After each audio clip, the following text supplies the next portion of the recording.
welcome to another Friday Drift Tips, and today it's all about the tools that I would bring to the track. So we've got two tool sets here. This here is essentially what I actually just run every day in my car in case my car breaks down. We all drive old pieces of junk, and the 30-year-old Nissans and Toyotas that are going to break down. It's a simple fact. So this kit here, pretty much as it sits, I only paid $50 for on clearance from Repco in Australia.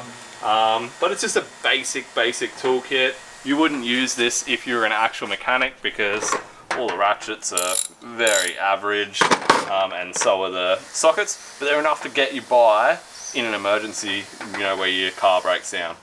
So it's just got a 3/8 and a 1/4 inch drive set with metric and imperial. It's then got just little like Torx bits and other miscellaneous security bits, small Allen key sets, and multi-grips, small pair of shifter or multi-wrench, whatever you guys call them in America.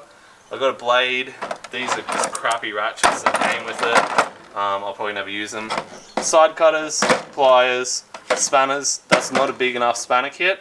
And I'd probably run a bigger shifter if I didn't have these spanners. So that's probably the only other thing, is I'd probably go up to like a 19 in my spanner kit.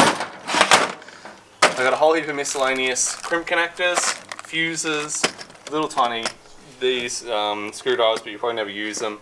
Screwdriver set, a pressure tester for your tires, and magnet tool. So, and it's got an oil filter wrench, but you're not going to be changing an oil filter out on the road. Then just a big hammer. Basically with a hammer, if you can't fix your car with a hammer, you've got an electrical problem. So, and then for the electrical problems, this is just a automatic wire stripper with an inbuilt crimper down here to crimp your terminals. This will save you. Just use that rather than a set of side cutters and stripping with side cutters.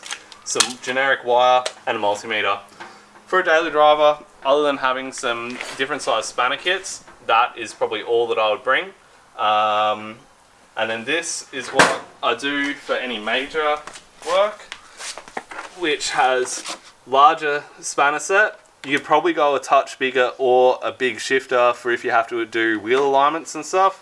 This has got just different size Allen keys. This is a mechanics kit, so this is actually Quality Tools made by SP in Australia. Really good. This is only $250 for this whole kit. And it's portable, comes in a nice blow molded case. It's got the good quality screwdrivers, really good quality ratchets, and they're 72 tooth.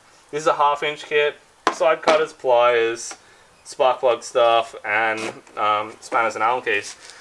This would probably get you by for majority of the stuff that you're doing if you had those tools there with you and a bigger shifter. That would probably be enough to get you by.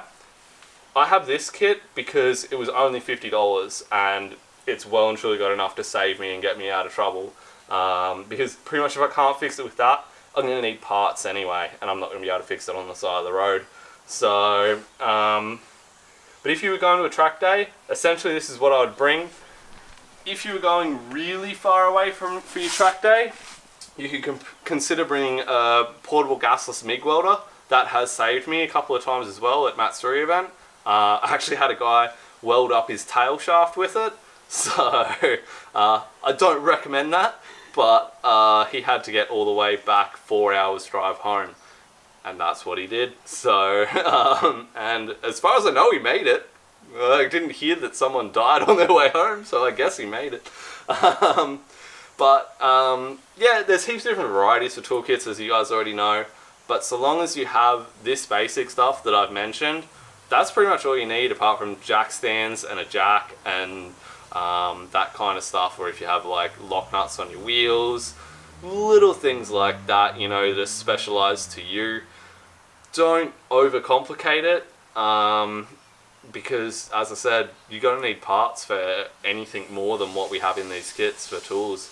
and if you're not bringing out parts with you, there's no point having tools to change those parts. So that's pretty much all that I recommend that you guys need.